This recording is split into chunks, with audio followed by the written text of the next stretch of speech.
Avant de commencer, s'il vous plaît, abonnez-vous et aimez la vidéo. Elle est sortie de la chambre comme si elle défilait sur un podium, ses talons martelant avec assurance le parquet. La robe rouge qu'elle portait n'était pas subtile. C'était une déclaration, une affirmation, pas pour moi, mais pour quiconque elle prévoyait d'impressionner ce soir-là. J'ai levé les yeux depuis le canapé. La télévision diffusait encore un résumé sportif sans intérêt derrière moi. C'est ça que tu vas mettre pour une soirée entre filles. Danielle ne m'a même pas regardé. Elle a attrapé ses boucles d'oreilles sur la table de l'entrée, une par une, comme si elle avait répété cela 100 fois. Oui, Nathan, je ne suis pas morte. J'ai le droit d'être belle. Chia, belle. Je me suis levé m'approchant. Cette robe n'est pas belle, c'est un appât. Cela a attiré son attention. Elle s'est retournée avec un pivot lent et exagéré, comme si je venais de l'amuser. « Oh, ne commence pas !» a-t-elle dit les yeux brillants. « Ce n'est pas parce que ton idée de l'amusement est de regarder le béton sécher que le reste d'entre nous veut pourrir dans cette maison. » Je me suis figé. Ce coup de poignard n'était pas accidentel. « Je travaille 50 heures par semaine pour payer cette maison, » ai-je dit lentement, sentant ma voix monter. « Et je ne t'ai jamais demandé d'y pourrir. J'ai demandé de la loyauté, du respect. » Danielle a croisé les bras. Le bracelet en argent que je lui avais offert pour notre anniversaire reflétait la lumière. Du respect, c'est de ça qu'il s'agit, parce que je sors avec des amis. Grandis, Nathan. Tu es tellement peu sûr de toi, c'est embarrassant. Tu disparais pendant des heures, tu rentres à la maison en sentant le whisky et les inconnus, et c'est moi qui devrais avoir honte. Mon cœur martelait contre mes côtes plus fort que ma voix. Je t'ai demandé d'arrêter d'aller au lucide. Tu as ri. Je t'ai demandé d'être honnête avec moi. Tu as changé de sujet. Et maintenant, tu es habillé comme... « Eh, dis-le !» a-t-elle craché en s'approchant. « Vas-y, traite-moi de ce que tu veux. »« Je n'ai pas besoin de le faire, » ai-je dit en secouant la tête. « Tu as déjà décidé qui tu voulais être. » Il y eut un long silence, le genre qui semble pouvoir briser quelque chose d'invisible entre deux personnes. Alors je l'ai dit. La seule phrase que je n'aurais jamais pensé devoir utiliser. « Si tu pars maintenant, c'est fini. » Son sourire était petit froid, comme si j'avais enfin dit la blague qu'elle attendait. « S'il te plaît, » a-t-elle ricané. « Tu n'oserais pas. Tu n'as pas le cran. » J'ai reculé d'un pas ravalant la boule dans ma gorge. « Regarde-moi bien. » Danielle a hésité un instant comme si elle s'attendait à ce que je cède. Puis, elle a rejeté ses cheveux en arrière, a attrapé son sac à main et est sortie. Sans hésitation, sans un second regard. La porte s'est refermée avec un clic, mais ça aurait tout aussi bien pu être un coup de feu.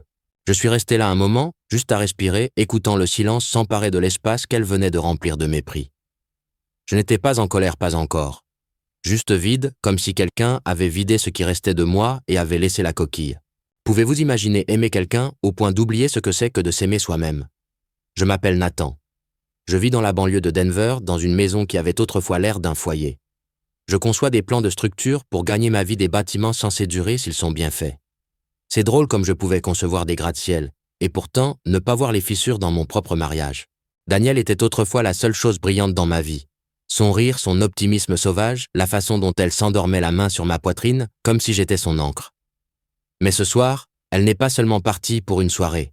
Elle nous a quittés. Et je crois qu'au fond, elle savait que je ne la suivrais pas, cette fois. Le silence dans la maison était assourdissant. Pas le genre qui invite à la paix, mais celui qui s'enroule autour de votre poitrine et vous fait sentir comme si les murs écoutaient. Le genre qui en sait trop. Je suis resté assis un moment à regarder la porte par laquelle elle était partie. Pas parce que je pensais qu'elle pourrait revenir, mais parce qu'une partie de moi ne pouvait toujours pas croire qu'elle était vraiment partie. Qu'elle m'ait regardé dans les yeux, ait entendu mon ultimatum et m'ait défié comme si cela ne signifiait rien. Peut-être qu'elle avait raison. Peut-être que je n'étais que des paroles jusqu'à présent. Je n'ai pas fait de scène. Je n'ai appelé personne. Je me suis simplement levé, j'ai pris ma veste sur le porte-manteau et j'ai glissé mes clés dans ma poche comme un homme qui part en guerre. Aucune colère dans mes pas, juste quelque chose de plus lourd, comme un deuil mêlé à une résolution silencieuse. Les rues de Denver étaient presque vides à ce moment-là. Quelques voitures sont passées leurs phares comme des fantômes fugaces. Je suis entré sur le parking d'une quincaillerie ouverte 24 heures sur 24, le genre qui vend de tout des engrais aux braseros. L'endroit était sur le point de fermer et l'air sentait faiblement les tapis en caoutchouc et le désespoir. Je me suis dirigé directement vers le rayon dont j'avais besoin comme un homme qui avait pris cette décision il y a longtemps et qui ne faisait que la mettre à exécution. Une nouvelle serrure, une plaque de renfort, un nouveau jeu de clés, 2 copies. Le caissier m'a à peine regardé. Il a simplement scanné les articles avec l'efficacité ennuyée de quelqu'un qui a vu 100 versions de mon histoire, mais n'a jamais pris la peine de demander. J'ai payé en espèces. C'était plus propre comme ça. Quand je suis rentré à la maison, la lumière du porche s'était éteinte. J'avais dû oublier de changer l'ampoule à nouveau. C'était sur ma liste depuis des semaines. Mais Daniel disait toujours « Tu t'inquiètes pour des choses tellement ennuyeuses ». C'est drôle comme les choses ennuyeuses s'avèrent être celles qui maintiennent la maison debout. J'ai posé les outils sur la table de la cuisine. Mes mains tremblaient, non pas de rage, mais de quelque chose de plus fragile, quelque chose comme un cœur brisé avec un pouls. J'ai ouvert la boîte à outils que j'avais héritée de mon père, le couvercle en métal grinçant comme une vieille toux. Même ce son semblait trop fort dans cette maison. J'ai retiré l'ancienne serrure avec soin, vis par vis. Tout le temps, je pouvais entendre son rire dans ma tête. Comment il sonnait quand il était à nous. Comment il a changé quand elle a commencé à rire plus de son téléphone que de mes blagues. J'ai essayé de l'ignorer, mais c'était logé dans mon crâne comme une écharde que l'on ne peut pas retirer. La nouvelle serrure s'est mise en place plus vite que prévu, presque trop vite, comme si elle voulait être là, comme si la maison elle-même était fatiguée d'attendre que je me réveille. Quand j'ai tourné la clé et entendu ce clic sec du pêne qui se glissait, je suis resté là un instant, la main toujours sur la poignée de la porte. Voilà, c'était fait. Pas de feu d'artifice, pas de tonnerre, juste une porte verrouillée entre ce qui avait été et ce qui allait arriver. Je me suis servi un verre d'eau, mais je l'ai à peine touché. La lampe du salon projetait un pâle cercle de lumière sur le tapis, et je me suis assis sur le bord du canapé. Mi-ombre, mi-lumière. Je n'étais pas fier, pas satisfait. Je me sentais juste fini. Fini de courir après une femme qui courait vers tout ce qui n'était pas moi. Fini d'attendre à la porte comme un chien, espérant qu'on me laisserait rentrer dans un bâtiment en flammes. Ce n'était pas de la vengeance. Ce n'était pas une punition. C'était une limite. Une ligne silencieuse tracée, non pas avec colère, mais avec survie. Elle était partie, et pour la première fois, j'ai réalisé que je n'avais pas à attendre qu'elle revienne. Je pouvais choisir de ne plus jamais ouvrir cette porte. Le canapé n'offrait pas de sommeil. Il offrait une pause. Je m'y suis allongé quand même. J'ai attrapé la vieille couverture que Daniel avait un jour dit dépareiller avec tout. Je m'en fichais.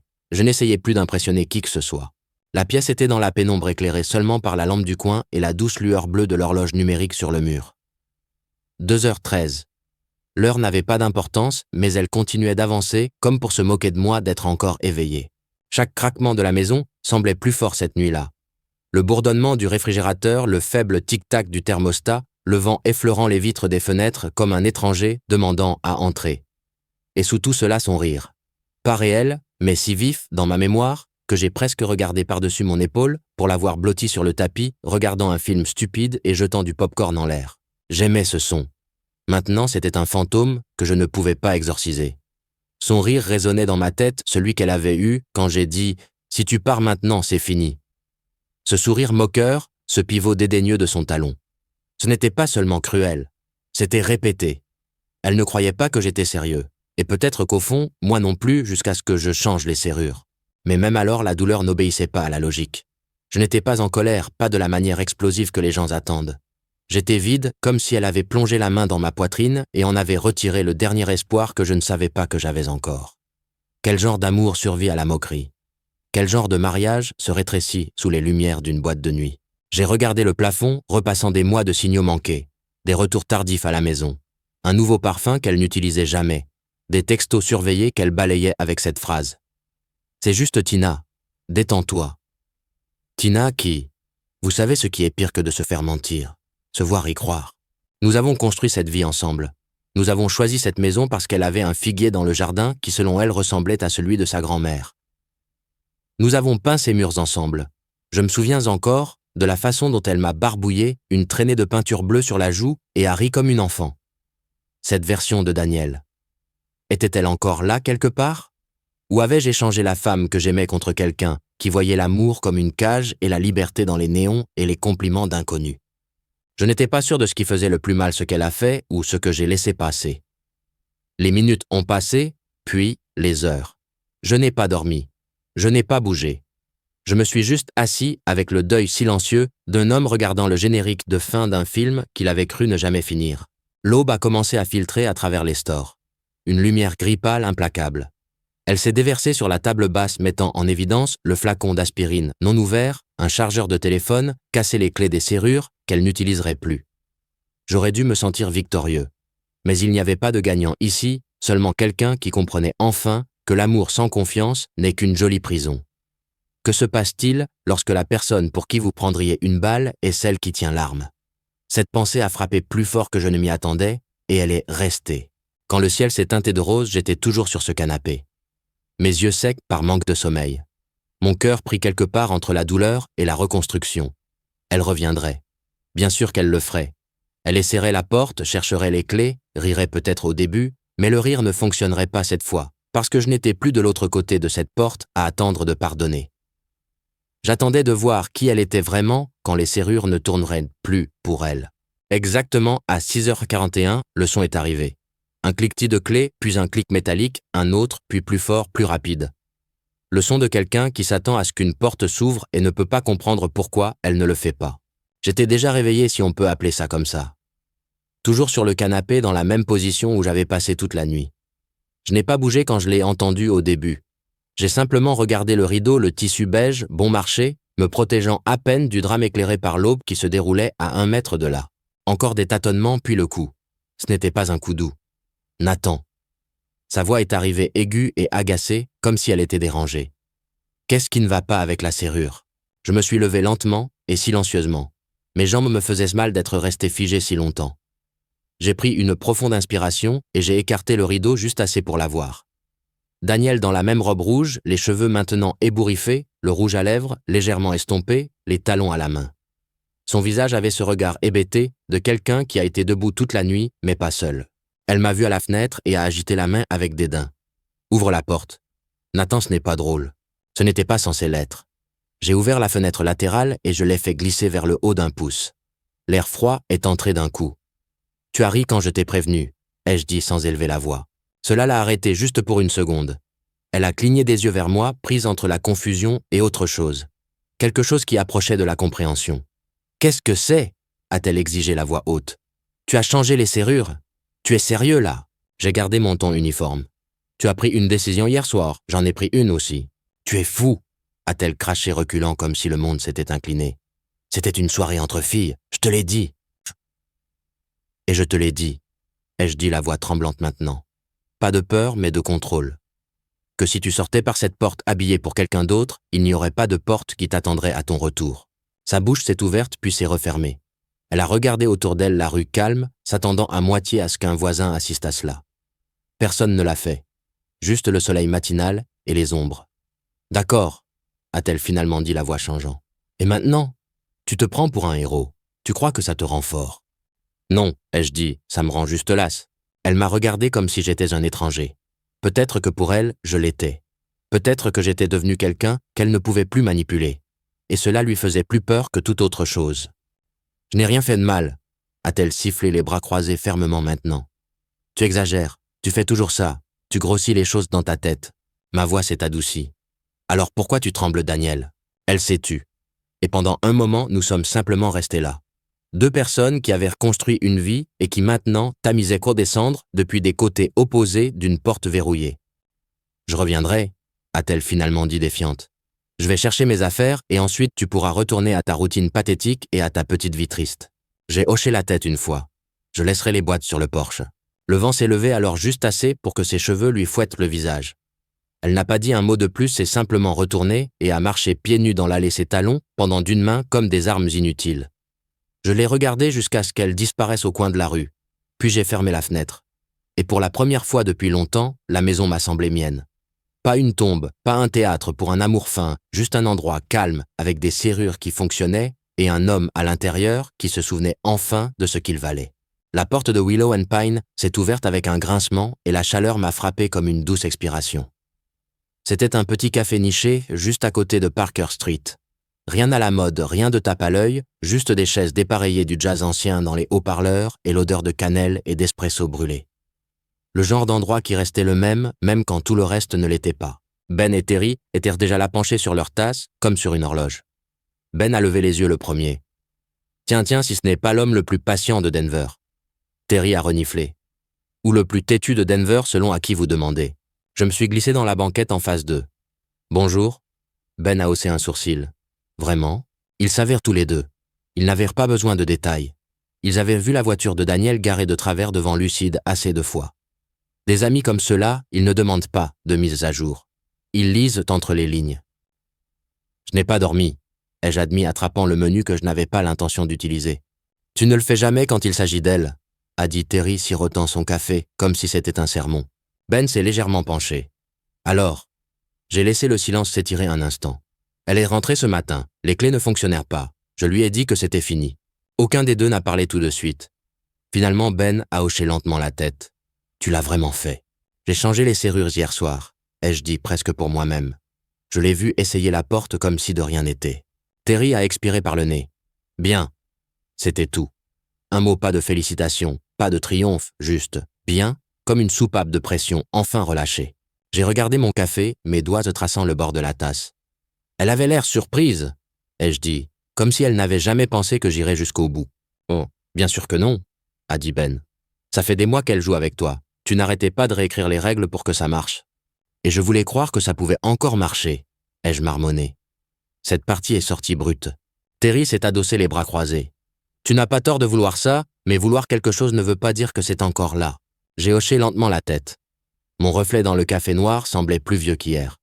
Je ne sais pas si je me bats pour elle ou pour moi-même. Ben a remué sa tasse distraitement. La première fois que tu nous as dit qu'elle restait tard, tu as trouvé des excuses, tu as dit qu'elle avait besoin d'espace. On n'a pas insisté. Mais la troisième, la quatrième fois, tu ne trouvais pas d'excuses pour elle. Tu en trouvais pour ton propre cœur brisé. Terry a ajouté « On l'a vu venir, Nate. Ça ne veut pas dire que ça fait moins mal. Ça veut juste dire que tu n'es pas fou. » J'ai regardé par la fenêtre. La lumière du matin se déversait sur le trottoir. Des gens passaient en tenant des lattes et en se tenant la main. Des étrangers en harmonie. J'ai cru que Daniel et moi ressemblions à ça. Une symétrie extérieure cachant des fractures silencieuses. Je continue de penser, ai-je dit la voix plus basse maintenant. Et si j'avais fait une chose différemment? Dis quelque chose de plus.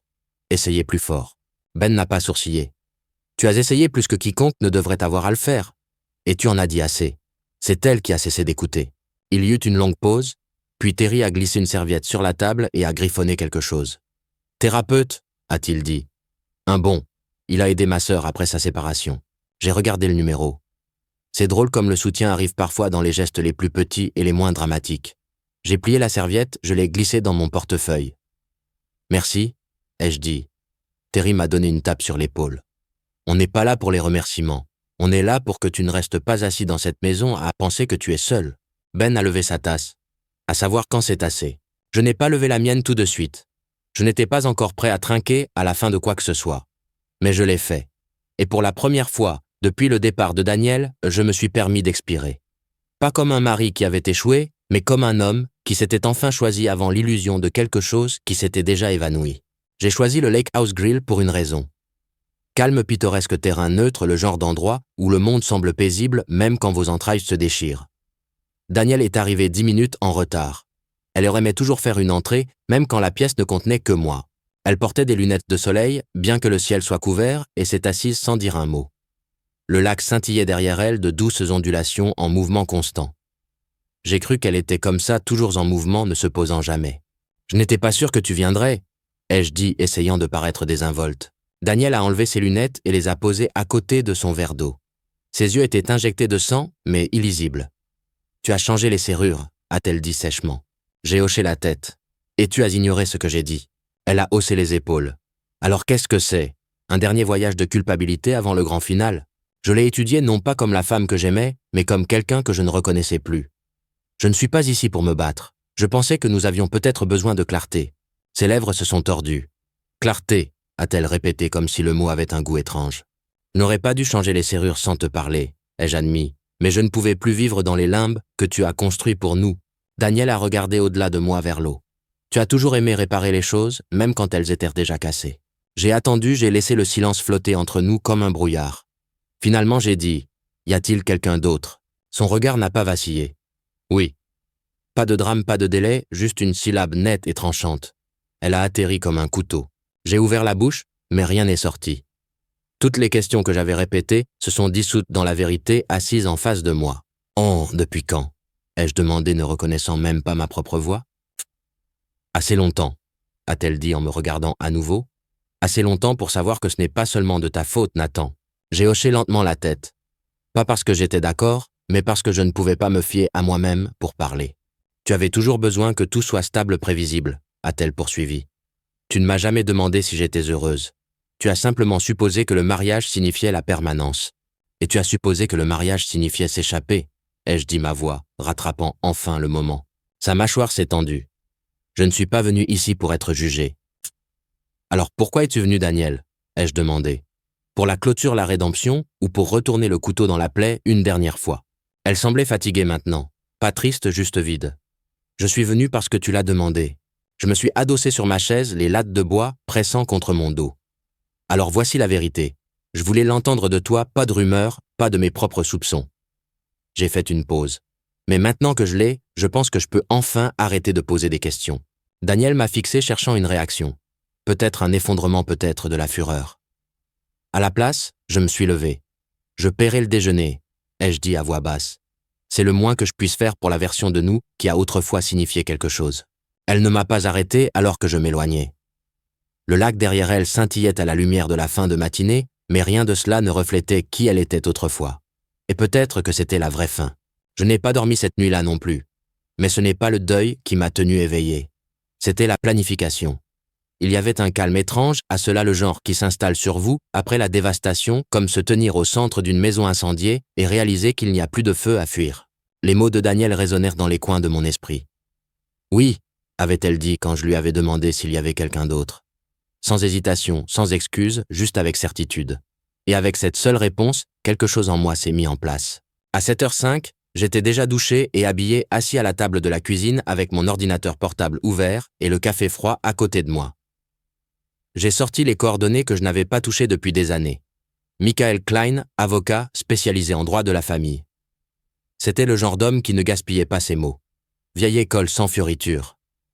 Il m'avait aidé à rédiger un contrat de mariage il y a 5 ans, quand Daniel et moi étions amoureux mais prudents.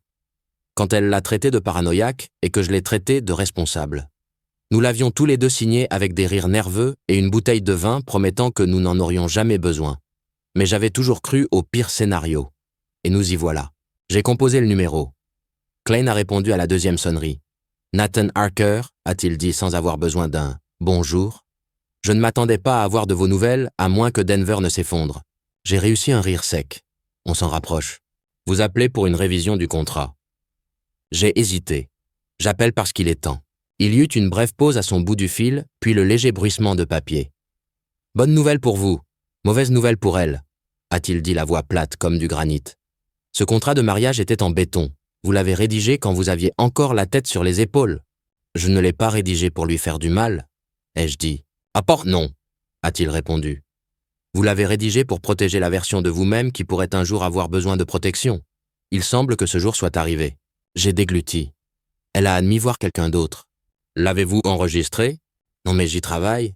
Alors il est temps de monter le dossier. Venez demain, apportez ce que vous avez. Elle est déjà sur un terrain glissant, un pas de plus et ça casse. Nous avons raccroché après la logistique. Pas de sympathie inutile, juste de la stratégie. Je me suis adossé sur la chaise et j'ai regardé par la fenêtre. Le figuier du jardin avait commencé à brunir. Daniel disait toujours qu'elle le taillerait, mais elle ne l'a jamais fait. Maintenant, ses branches s'étendaient, à l'état sauvage, comme si elle ne savait pas où s'arrêter de pousser. Cet après-midi-là, j'ai sorti le contrat de mariage de la boîte ignifuge sous notre lit. Je n'avais pas ouvert cette chose depuis des années. L'enveloppe était encore scellée, encore étiquetée de son écriture, seulement si nous oublions pourquoi nous nous sommes choisis. Le papier semblait plus lourd qu'il n'aurait dû. Je l'ai ouvert et j'ai relu chaque ligne, chaque clause, chaque « et si » que j'avais espéré ne jamais tester. Clause 14. L'infidélité annule toute demande de pension alimentaire ou de propriété partagée au-delà de la résidence principale. Clause 21. Tout retrait excédant $2500 du compte joint nécessite un consentement écrit. Je l'ai lu encore et encore jusqu'à ce que je ne le lise plus. Je le voyais. Ce n'était pas un plan de vengeance. C'était une bouée de sauvetage, un rappel que même l'amour a besoin de plans d'urgence. Plus tard dans la soirée, je me suis retrouvé à l'évier de la cuisine à laver, la même tasse que j'avais utilisée toute la journée. Non pas parce qu'elle était sale, mais parce que le rythme me calmait. Ce n'était pas de la rage. Ce n'était pas de l'amertume. C'était de la préparation. Une lente et délibérée récupération de ma voix, de mon espace, de ma dignité. Daniel avait fait son choix en partant. Je faisais le mien en avançant. Et cette fois, ce ne serait pas moi qui resterais à tâtonner devant une porte verrouillée. Son nom était Adam Renshaw, détective, privé, ancien shérif adjoint. Des yeux perçants, des instincts encore plus perçants. Le genre d'homme qui portait des bottes usées et tenait un bloc-notes comme si c'était une arme. Je n'avais pas besoin de théâtralité. J'avais besoin de confirmation. Nous nous sommes rencontrés dans un restaurant près de la I-25, à mi-chemin entre son bureau et ma maison. Il a commandé un café noir et a écouté plus qu'il n'a parlé. C'est comme ça que j'ai su qu'il était bon. Elle sort la plupart des vendredis soirs, lui ai-je dit. Généralement, au Lucide, parfois, seul, parfois avec des amis que je n'ai jamais rencontrés. Il n'a rien écrit, à simplement hocher la tête. Vous voulez des photos, des vidéos, des preuves eurodatées? C'est bien ça. Exactement, ai-je dit. Il s'est penché en avant. La plupart des gens veulent être des preuves pour pouvoir confronter. Vous faites ça pour le tribunal. J'ai hoché la tête une fois. Il y a un contrat de mariage, il dépend de l'infidélité. Adam a souri légèrement. Alors rendons-le hermétique. Les 3 jours suivants furent une sorte de torture silencieuse. Non pas parce que je doutais de ce qu'il trouverait, mais parce que je savais qu'il le trouverait. Chaque heure qui passait ajoutait du poids à une vérité que je ne craignais plus. J'avais juste besoin de la tenir dans mes mains. Je me suis tenu occupé travail nettoyage de la maison, réorganisation de placards que je n'avais pas ouvert depuis des années. Mais la nuit, je m'asseyais sur le canapé avec mon téléphone sur la table attendant qu'il s'allume. Et finalement, le 4e jour, il l'a fait. Adam m'a envoyé un texto avec une heure, un lieu et un mot, confirmé. Nous nous sommes rencontrés à son bureau le lendemain matin. Les néons bourdonnaient au-dessus de nos têtes et la pièce sentait faiblement la vieille moquette et l'encre de tonnerre. Il a glissé un dossier Kraft sur le bureau. Je l'ai suivi mardi soir, a-t-il dit, au Lucide un moment, puis elle est montée seule dans un VTC et a fini ici. Il a tapé sur la photo.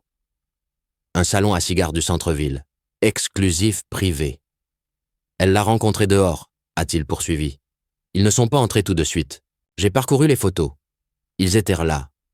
Daniel dans un trench coat sombre, serrant dans ses bras, un homme grand en costume bleu marine.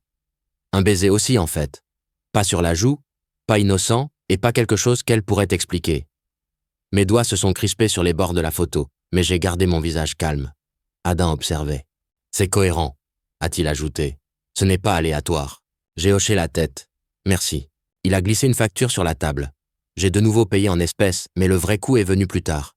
Je suis rentré chez moi et je me suis connecté au compte joint pour vérifier nos finances. Quelque chose que je n'avais pas fait depuis un moment. J'aurais dû. Je ne l'ai pas fait. C'est là que je l'ai vu. Un retrait de $6 000 effectué 2 jours avant que les photos ne soient prises.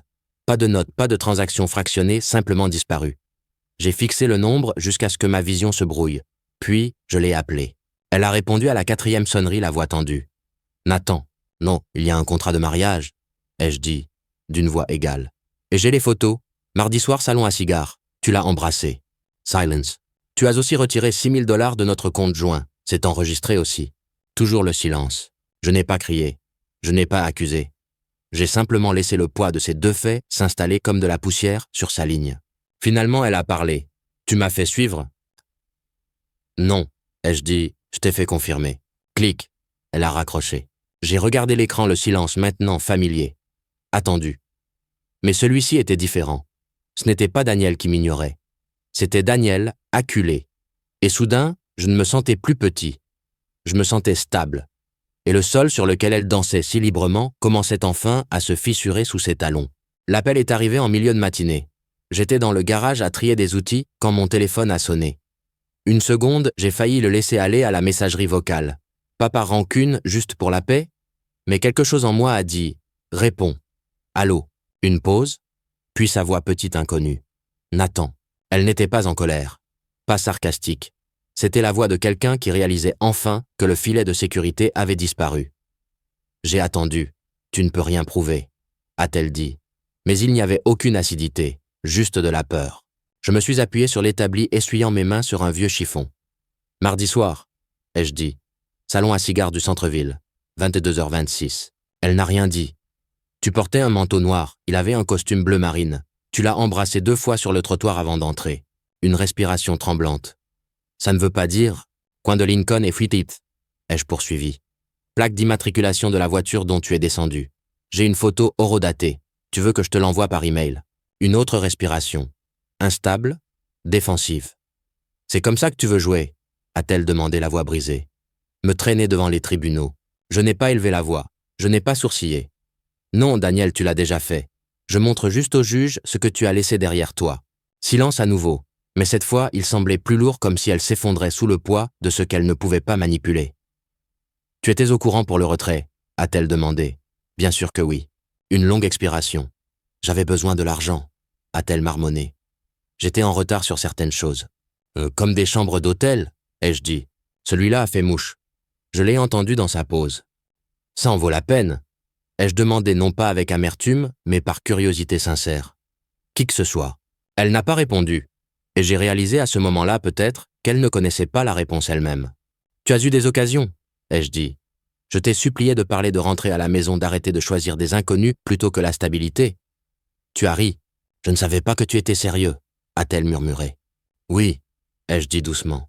C'est ce que tu n'as jamais compris. Le silence n'est pas de la faiblesse, c'est de la préparation. Elle pleurait maintenant. Je pouvais l'entendre. Et je ne me suis pas précipité pour la réconforter parce que cette fois, ce n'était pas mon travail.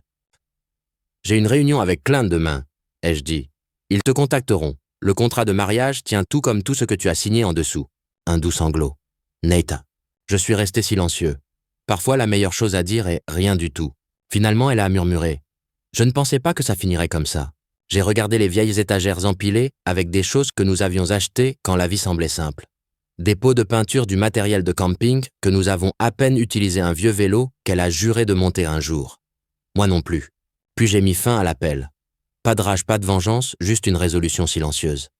Le changement de pouvoir n'a pas été bruyant. Il n'en avait pas besoin. Elle regardait enfin depuis le bord et réalisait que cette fois, je n'étais pas là pour la rattraper. Le palais de justice sentait le vieux papier et les sols polis, froids et impersonnels, comme s'il avait vu 1000 promesses brisées et n'en était pas ébranlé pour une de plus. Je me suis assis à la table de gauche dans la salle d'audience, flanqué de Michael Klein. Il semblait aussi imperturbable que jamais, costume gris bloc-notes, juridique, jaune calme, comme un chirurgien. Daniel était assise en face de moi, les cheveux blonds tirés en arrière, habillée, non pas pour impressionner, mais pour paraître posée. Je pouvais la voir essayer de maintenir le masque en place, mais les fissures étaient là. Le juge est entré. Tout le monde s'est levé. La procédure a commencé. Klein a ouvert avec une autorité silencieuse, a présenté le contrat de mariage, signé, a passé en revue les clauses pertinentes, puis, comme un magicien révélant sa dernière carte, il a présenté les preuves, photos horodatées, relevés bancaires, surveillance. Chaque pièce est tombée plus lourdement que la précédente. Daniel n'a pas discuté, n'a pas crié. Elle a simplement regardé droit devant elle, une expression oscillant entre le choc et la honte. Quand ce fut son tour de parler, son avocat a tenté d'adoucir, le coup a plaidé. L'éloignement émotionnel a laissé entendre que j'étais rigide, que notre mariage avait des déséquilibres non exprimés. Mais quand le juge lui a demandé directement si elle avait violé la clause de fidélité, Daniel a levé les yeux humides, la voix à peine audible, et a dit « Oui ». Un seul mot, mais c'était suffisant. Le juge s'est adossé, examinant les documents une fois de plus. Puis, le jugement est tombé. Compte tenu des preuves d'infidélité et conformément au contrat de mariage signé et notarié par les deux parties, le tribunal accorde à M. Harker 90% de la propriété partagée et les droits complets sur la résidence. Mme Harker se voit refuser la pension alimentaire conformément à la clause 14. Mon estomac n'a pas fait un bond. Je ne me sentais pas triomphant. Juste fini. Les épaules de Daniel se sont affaissées. Son avocat s'est penché, lui murmurant quelque chose qui l'a fait tressaillir. Elle a hoché la tête une fois, puis a tourné ses yeux vers moi. « Ce n'était pas mon intention », a-t-elle articulé sans un bruit. C'était la première fois depuis longtemps que je croyais qu'elle était honnête. Mais l'honnêteté ne remonte pas le temps. Le marteau du juge est tombé sec et final. Nous nous sommes levés, avons rassemblé nos affaires. Klein m'a donné une tape dans le dos. « Tu as bien fait, gamin », a-t-il dit à voix basse. « Pas seulement là-dedans, mais depuis le début. Tu as protégé ton avenir. » Daniel n'a pas bougé pendant un moment, elle est simplement restée assise là, les mains jointes, les yeux rouges, comme si elle se réveillait enfin du rêve pour lequel elle nous avait échangé. Je ne la détestais pas. Je n'avais même pas pitié d'elle. Je ne la connaissais tout simplement plus. Et cela, plus que toute autre chose, a rendu plus facile de s'éloigner. La salle d'audience s'est vidée lentement. J'ai jeté un dernier regard à la table où nous nous étions assis ensemble, souriant il y a des années, remplissant des formulaires pour une maison dans laquelle nous avions tous les deux dit que nous vieillirions. Cette version de nous était partie, mais j'étais toujours là. Et pour la première fois depuis des mois, j'ai senti que j'avais les deux pieds sur terre. Le couloir à l'extérieur de la salle d'audience était silencieux. Juste le claquement des chaussures résonnant sur le marbre et le faible murmure de voix lointaine. J'ai marché lentement, pas hébété, mais avec intention, avec une finalité que je n'avais pas ressentie jusqu'à ce que le marteau tombe. Elle m'a rattrapé juste avant les portes de sortie. Nathan. Je me suis arrêté. Danielle était là, les bras croisés fermement sur sa poitrine, comme si elle se préparait à un impact. Sa voix était douce. Je pensais que nous pourrions peut-être parler. Je me suis tourné pour la regarder, la lumière des fenêtres capturant l'or de ses yeux, dans lequel je trouvais autrefois du réconfort. Elle s'est approchée, une expression hésitante. « Je sais que tu me détestes. »« Oh, non, ce n'est pas le cas, » ai-je dit. Elle a cligné des yeux. « Non. » J'ai secoué la tête. « Je ne te déteste pas, Danielle. Je ne te reconnais simplement plus. » Elle a regardé ses chaussures éraflées sur les bords. « J'ai fait des erreurs, je le sais. » Elle a levé les yeux, et pendant une seconde, j'ai vu la femme que j'avais épousée. La version d'elle avant les murs, avant les mensonges, avant les sorties, vers nulle part. « Je ne voulais pas que ça finisse comme ça, » a-t-elle dit. « Je te crois, » ai-je répondu, mais l'intention n'annule pas l'action. Elle a dégluti la lèvre tremblante. « Y a-t-il eu un moment où tu m'aurais pardonné ?» Je n'ai pas répondu tout de suite. Non pas parce que je ne le savais pas, mais parce que je le savais. « Oui, » ai-je dit. « Il y en a eu des centaines. Mais tu as ri à travers chacun d'eux. » Ses yeux se sont remplis, mais elle n'a pas laissé les larmes couler. « Je t'ai vraiment aimé, » a-t-elle murmuré. J'ai hoché la tête, et je t'ai vraiment aimé aussi. Nous sommes restés en silence quelques instants. Pas des étrangers, pas des amants, juste deux personnes à la fin d'une histoire qui semblait autrefois infinie. « J'espère que tu trouveras la paix, » ai-je dit doucement. Elle a hoché légèrement la tête. « J'espère que toi aussi. » Puis je me suis retourné et j'ai marché vers la sortie. Les portes se sont ouvertes avec une douce poussée. La lumière du soleil s'est déversée sur les marches en béton à l'extérieur, réchauffant ma peau. C'était propre, pas comme une victoire, mais comme la première respiration après l'avoir retenue trop longtemps sous l'eau. L'air avait un goût différent, plus clair. Je n'ai pas vérifié si elle était toujours derrière moi. Je n'en avais pas besoin. La voiture a démarré avec un vrombissement silencieux.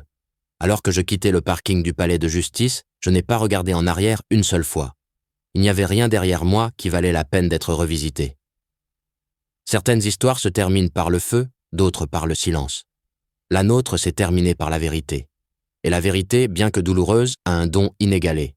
Elle vous libère. Avez-vous déjà quitté quelque chose de brisé pour réaliser que vous étiez entier depuis le début? Si cette histoire vous a touché, je veux l'entendre. Laissez un commentaire ci-dessous, car parfois, entendre la vérité de quelqu'un d'autre nous aide à faire face à la nôtre. Et si vous avez déjà dû revendiquer votre valeur après une trahison, vous n'êtes pas seul. Vous n'êtes jamais seul.